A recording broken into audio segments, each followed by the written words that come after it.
વડોદરાથી સામે આવી રહ્યા છે 6 ઇંચ વરસાદમાં વડોદરા શહેર પાણી થઈ ગયું। રસ્તા ગલીઓ સોસાયટીઓમાં ભરાયા પાણી।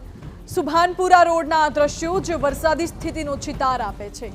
સુભાનપુરા રોડ પર ચોતરફ પાણી જ પાણી છે। રસ્તા પર જાણે કે પાણીનું વહેણ વહી રહ્યું હોય તેવી સ્થિતિ સર્જાઈ। પાણી ભરાતા વાહન ચાલકો ભારે હાલાકી વેઠવી રહ્યા છે। આ દ્રશ્યો સુભાનપુરા વિસ્તારના જ્યાં ભારે વરસાદને પગલે મુખ્ય 4 રસ્તા પર જ પાણી ભરાઈ ગયા। એટલી હદે પાણી ભરાઈ ગયા છે કે કેટલાક વાહનો બંધ પડી ગયા તો વાહન ચાલકોને ભારે હાલાકીનો સામનો કરવાનો વારો આવ્યો છે। ટ્રાફિક જામના દ્રશ્યો પણ સ્ક્રીન ઉપર આપ જોઈ રહ્યા છો અને આવી પરિસ્થિતિમાં ટ્રાફિક પોલીસની કામગીરી પણ અહીં જોવા મળે છે દ્રશ્યોમાં।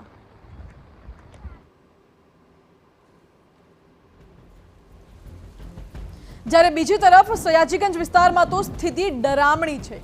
સયાજીગંજનો પરશુરામ ભઠ્ઠો વિસ્તાર જળમગ્ન થયું છે। રસ્તા પર કમરસમાં પાણી ભરાયા છે। રસ્તા પર ફસાયેલા લોકોને સુરક્ષિત બહાર કાઢવા માટે સ્થાનિકોએ તરાપાની મદદ લીધી હતી। તરાપાની મદદથી લોકોને સુરક્ષિત સ્થળે ખસેડવામાં આવ્યા હતા।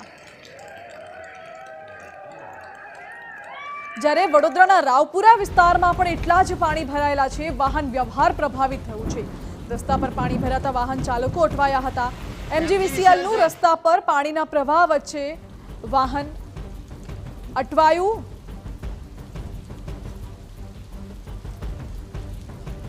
વડોદરામાં ચોતરફ અત્યારે જળબંબાકારના દ્રશ્યો જોવા મળી રહ્યા છે। હાલાકીના દ્રશ્યો અહીંયા એમજીવીસીએલની કાર પણ ફસાઈ હતી।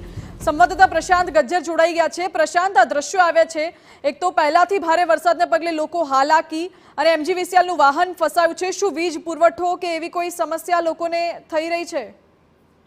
બિલકુલથી વડોદરા શહેરની વાત કરવામાં આવે તો વડોદરા શહેરમાં ગત રાત્રિથી ધીમીધારે વરસાદની શરૂઆત થઈ હતી અને વહેલી સવારથી મુસળધાર વરસાદે બેટિંગ કરતા અત્યાર સુધીમાં 6 ઇંચ જેટલો વરસાદ ખાબક્યો છે। વડોદરા શહેરના જેટલા બી રાજમાર્ગો છે તમામ રાજમાર્ગો ઉપર પાલિકા તંત્રના પાસે પાણી ભરાઈ ગયા છે અને જે રાજમાર્ગો છે તે સ્વિમિંગ પુલ બની ગયા છે।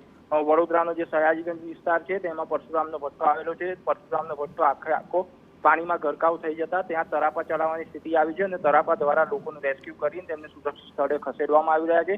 તો બીજી તરફ પાણીની અંદર સ્કૂલ વાહન છે, એમજીવીસીએલના વાહનો છે તે અટવાઈ જતા જે ઠેર જગ્યાએ વરસાદ પાણી ભરી જવાથી જે લાઇટોનો સમસ્યા થઈ છે તે લાઇટોની સમસ્યા સમયસર કામગીરી કરવા વાહન પહોંચી શકતું નથી।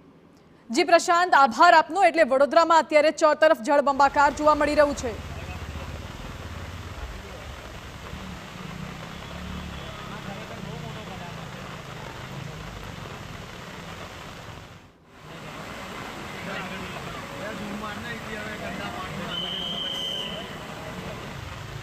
એમજીવીસીએલ છે।